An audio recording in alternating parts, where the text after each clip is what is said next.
Hey guys, it's Christine, also known as Ivy Winter. Thank you for joining me for another Disney video. Today's topic is one that was actually requested. Well, a couple of different aspects of this were requested, and I wanted to make sure to do it to really finish out the resort series that I did, going over every single resort on Disney property. And these are kind of the outliers, the ones that are not really thrown into the value, moderate, or deluxe categories, but are still hotels that you can book depending obviously on availability, and in one case depending on your status, which I'll explain when we get to it. So we're gonna just kick it off with the Swan and Dolphin. So these are probably hotels that if you've been to Disney, you've never stayed at, you've definitely seen. They have a big swan and a big, well, fish, not a dolphin, on the top of them. They're very modern looking designs. They really stand out against the themed resorts of the rest of Disney. And what's interesting about these resorts is that even though they are on Disney property, they are not run by Disney, they are run by Starwood Hotels. So just a tip there for anyone who might have Starwood points through a credit card or any other thing, you can actually book the Swan and Dolphin with those reward points. Of the two, the Dolphin is actually the bigger one. It just has more rooms than the Swan does, and they share a lot of their amenities because they are pretty much right next to each other. They have a gym, a spa, high-end dining, which I've heard is actually really delicious, a huge pool area, like a complex basically, that is really, really impressive, white sand beaches, all of that good stuff. And they share all of that between the two of them. So if you're trying to think of this in regards to the rest of the Disney resorts and Disney World, the Dolphin is actually closer to the Yacht and Beach Club, and the Swan is on the other side, closer to the Boardwalk Inn. Both also are a stop on the Friendship boats. Those are the boats that go from Epcot to the Boardwalk Inn, Yacht and Beach Club. They stop at Swan and Dolphin, and then they go to Hollywood Studios and back again. So they do have a lot of the same perks as the other hotels. You do have the transportation, as I've said, you've got buses, and you also have the boats to two of the parks.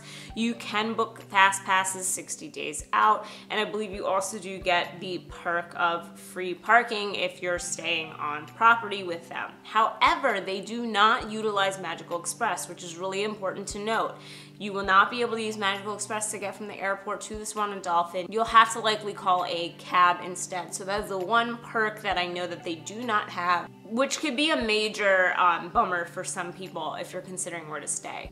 So the next thing is Shades of Green, and as I said before, this is a resort where it all depends on your status, the status of someone in your family member, meaning it is a military family resort. Rob actually did a really big comprehensive video on this that I will link to if you want to learn more about the background of Shades of Green. And what's really interesting is, again, not owned by Disney, but actually owned by the US Department of Defense. So I believe you either have to be an active military member or a vet, and your family can come along with you. It is a big complex with a lot to do.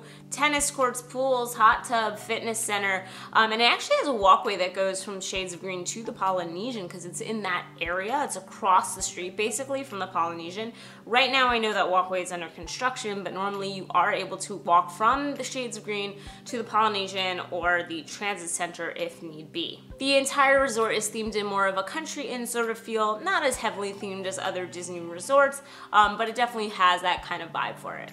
So two resorts that I did not name when I was talking about the deluxe resorts because they are technically DVC home away from home resorts is Saratoga Springs and Old Key West. You can get rooms for these sometimes that are released to the general public, but it is less available than pretty much any other resort. And while yes, there are DVC rooms at the Boardwalk and at the Polynesian and at the Contemporary, these specific resorts are made to be what's called home away from home. They are home base hotels for people who buy into the DVC, so that they always have a room there and are often reserved for that first before they look at their inventory and say, okay, we have some free rooms, and they release those to the public. So Saratoga Springs is based on the upstate New York Town Saratoga Springs, same name. It is very heavily themed around equestrian and that upstate outdoors kind of feel. Saratoga in New York has a long-standing tradition of horse racing, so you're gonna see a lot of that in the design around the resort. They have boat rentals, bike rentals, fishing, a health club, and they have really neat rooms. They are actually that resort that maybe you've seen the Treehouse Villas rooms before. It's actually at Saratoga Springs where those exist. I believe they're like 1 or 2 bedroom villas. They're fairly large. They also have Senses, which is their full service spa, and I've heard the best spa on property. Haven't been there myself, so can't really say personally. I've only been to the Grand Floridian one, but people say that it is a really, really great experience. It is very reserved and quiet. It is off the beaten path when it comes to resorts. Some people like that, some people don't.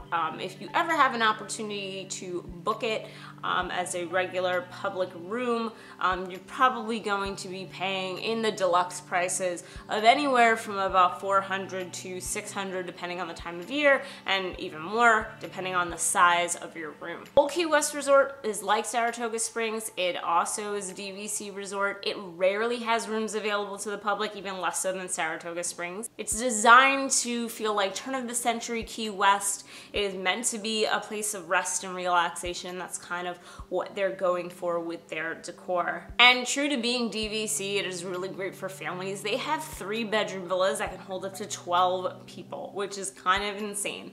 So this is really for the family that, you know, maybe a little larger that's invested in DVC, or if you really luck out and find a room, just standard room rate, this is great if you have a very big group going to Disney. Transportation-wise to the parks, you've only got the option of the bus, but you do have an option of a boat to Disney Springs, which is a nice change of pace. And then the last sort of, you know, off the beaten path choice is camping at Fort Wilderness.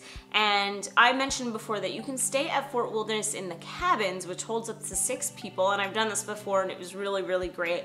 Super neat how they're all kind of spread out. They feel cozy, they feel private.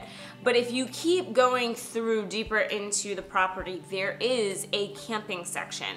And there are basically like lots that you can either literally pitch a tent, or you can pitch an RV and camp at Fort Wilderness. There are 847 campsites at Fort Wilderness, so there's plenty if that is something that you're thinking of doing.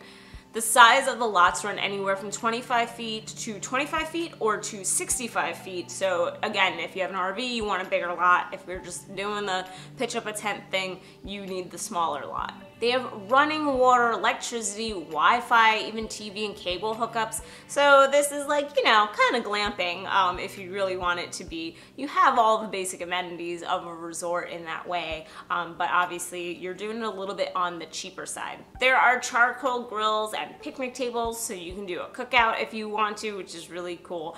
And they usually run, I've seen everything from the lowest price, $45, it's probably for the smaller lot in the off season, up to about $100 a night for the more busy seasons. So it is really the cheapest option for staying at Disney, period, outside of the values, and definitely a really unique way to stay. I know that there are a lot of people who, you know, go cross country with an RV and Disney just one stop, and they do that. There are people who pitch a tent because that's just what they love to do, and it saves them a whole bunch of money.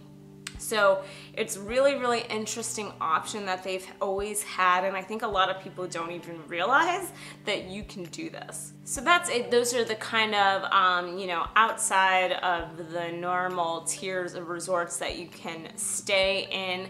I would like to know if you've had experience in any of these resorts, whether it's Shades of Green or Swan Dolphin, or maybe you've camped at Fort Wilderness. Let me know in the comments below. If you like this video, then please like it. If you like me, you should subscribe because I make videos every single week and I really love hanging out and talking to you guys. It's so great. The conversation that comes out of these videos, I love so, so much. So keep doing it, keep being active and engaging because it's great. As always, I hope you guys have a great rest of the day. Bye.